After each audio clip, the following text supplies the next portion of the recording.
क्या लगता है उनके इसे? सब जो है ना, वो मनुवादी मानसिकता के ही सब है। तो वो अपने मनुवादी मानसिकताओं के लोगों की बात करते हैं। बाकी जो है वो उनकी नजर में कोई है ही नहीं। बाकी जो है बहुजन समाज है। जितने भी प्लेयर थे सब जा रहे थे तो मारपीट हो रहा था। तो अपने देश में ये बेटियां सुरक्षा नहीं है तो ऐसे संविधान बनाने का क्या फायदा? क्योंकि वो संविधान का सम्मान नहीं करते, संविधान के नापे लोगों को धोखा देके चीट कर रहे हैं। अम्बेडकरवादी सरकारें आएंगी, वो इनसे पूरा हिसाब किताब लेंगी। जो अपराध किए गए हैं, ये इनमें बहुत सारी चीजें अपराध भी हैं, उन अपराधों के लिए इन्हें जेल भी कराई। किसी भी दशा में भारत हिंदू राष्ट्र नहीं बन सकता है, क्योंकि हमारे पास जो पावर है बाबा साहब संविधान ने जो दे दिया है। हमें गुलामी की बू आती थी, ठीक है, तो तभी आप नए संविधान का निर्माण कर लिए होते, तभी बनवा दिए होते आप। तब तक आप उसी संविधान में थे, तब तक बू नहीं आई, लेकिन अब आप नया संविधान आपने तैयार कर दिया तो बू आई। ये कैसी? और मेरे साथ है सुप्रीम कोर्ट के जाने माने प्रसिद्ध वकील महमूद प्रजा जी। सर, क्या लगता है जिस तरह से आप लोग को प्रसिद्ध वकील रहते हुए सिंगल को स्थापित किया गया संसद भवन में और अशोक के राष्ट्रीय चिन्ह को हटा दिया गया, इसको किस तरह से आप देख रहे हैं? जैसे ही बहुजनों की सरकार आएगी, जैसे ही अम्बेडकरवादियों की सरकार आएगी, इस भवन का नाम है अम्बेडकर संसद, अम्बेडकर पार्लियामेंट, और जो राष्ट्रीय चिन्ह है वो अशोक का चिन्ह ही है, वही आएगा, वही लगाया जाएगा। ये टेम्पररी बात है। सर, दूसरी बात ये है कि मनु जी कहते हैं कि हम सबके नेता हैं, सबके साथ सबका विकास, लेकिन संसद भवन में इनॉग्रेशन के वजह समय है वो खास पुजारियों को इनॉग्रेशन कराएं, तो क्या लगता है उनके सब जो है ना, वो मनुवादी मानसिकता के ही सब है। तो वो अपने मनुवादी मानसिकताओं के लोगों की बात करते हैं। बाकी जो है वो उनकी नज़र में कोई है ही नहीं। बाकी जो है बहुजन समाज है, जो 90% है देश में, और असली समाज वही। संसद भवन में सांसदों को जाना चाहिए, लेकिन पुजारियों को भर देते हैं। क्या ये संसद का अपमान नहीं है सर? नहीं है, और इस अपमान का जो है पूरा इनसे हिसाब किताब लिया जाएगा। जैसे ही अम्बेडकरवादी सरकारें आएंगी, वो इनसे पूरा हिसाब किताब लेंगी। जो अपराध किए गए हैं, ये इनमें बहुत सारी चीज़ें अपराध भी हैं, उन अपराधों के लिए इन्हें जेल भी कराई जाए। इस बौद्ध सम्मेलन को सर किस तरह से आप देख रहे हैं? ये देखिए, भारत में किसी भी धर्म को मानने की बाबा साहब डॉक्टर भीमराव अम्बेडकर के संविधान ने इजाज़त दी है। तो अभी लोग जिस तरफ आकर्षित हो रहे हैं, जिस धर्म में जिसको ताकत ज़्यादा नज़र आ रही है, जो जिसको ज़्यादा पसंद है, वो धर्म ज्वाइन कर रहा है। हम लोग इसलिए आते हैं कि कोई डराने धमकाने का काम ना करें, कोई भी मनुवादी मानसिकता का लोग। हम उसको पूरी तरीके से हर एक को धार्मिक आज़ादी दिलाने के लिए, भारत के संविधान बचाने के लिए कटिबद्ध है, इसीलिए हम वकील लोग आते हैं। आखिरी सवाल सर कि एक तरफ मोदी जी संसद का इनॉग्रेशन कर रहे थे और जो बाकी जो बेटियां थी जो मेडल जीत के लाई थी उनको घसीटा जा रहा था सड़कों पर, क्योंकि वो संविधान का सम्मान नहीं करते, संविधान के नापे लोगों को धोखा देके चीट कर रहे हैं। जो अगर वो संविधान पे भरोसा करते तो वो उन बेटियों को न्याय पहले दिलवाते, संसद भवन का इनॉग्रेशन बाद में। मिनिस्टर मीडिया को किस तरह से देख रहे हैं सर? क्रिमिनल हैं, वो क्रिमिनल हैं, अपराधी हैं, आतंकवादी हैं, क्योंकि वो हिंदू राष्ट्र बनाने में एक जरिया है।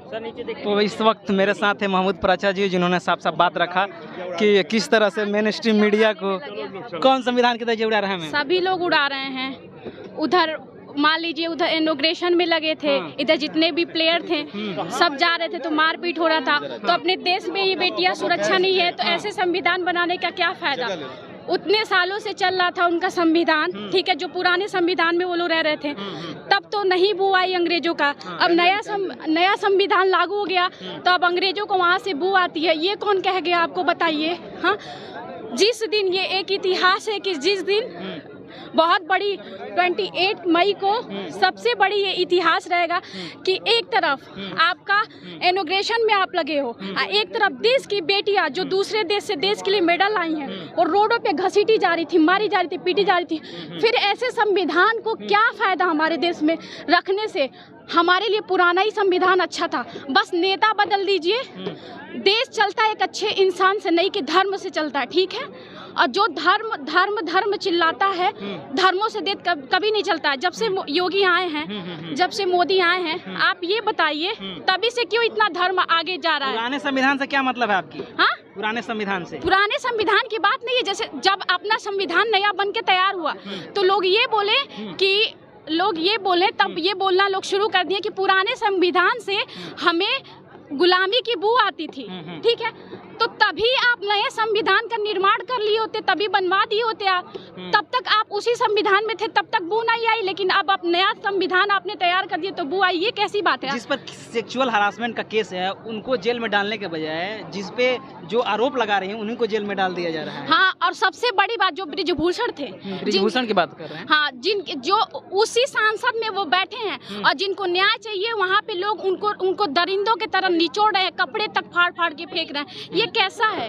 ये कैसा कानून है? ये कैसा हिंदू कैसा है? ये हिंदुत्व बनाने की बात कर रहे हैं। खास बात यह है कि सारे वो जो बेटियां थी वो हिंदू ही थी। हाँ, वो तो हिंदू ही थी, तो उससे कोई मीनिंग नहीं है ना। जब मान लीजिए जब वो राष्ट्र जो अब कहते हैं कि हिंदू खतरा में है, हिंदू खतरे में है, ये जब से आए तभी से हिंदू खतरे में है। इससे पहले हिंदू खतरे में नहीं थे। और ये पूरी भारत, यहाँ सभी लोग रहते हैं, मुस्लिम, जैन, सब लोग जितने ले हिंदू, मुस्लिम, सब सिख, ईसाई, ये सब से मिलके ये हमारी भारत की निर्माण हुई है। नहीं कि सिर्फ हिंदू से मिलके हमारी भारत की निर्माण हुई है। जय हिंद, जय भारत। क्या नाम पड़ेगा मैम? मेरा गुलशन खान, मैं एडवोकेसी करती हूँ। तो देखिए इस तरह के, हाँ हम ले लेते हैं भाई। सर क्या जिस तरह से थैंक यू, जिस तरह से लग रहा है संसद भवन के निर्माण में सारे चीज़ को हटा करके और एक नया चीज़ स्थापित किया जा रहा है, बैल सिंबल स्थापित किया जा रहा है, किस तरह से देख रहे हैं? क्या ये हिंदू राष्ट्र की आशंका तो नहीं है? क्या ये चेक तो नहीं किया जा रहा है कि जितने भी बहुजन हैं, जितने भी संविधान को मानने वाले हैं वो सोए हैं कि जगह हैं?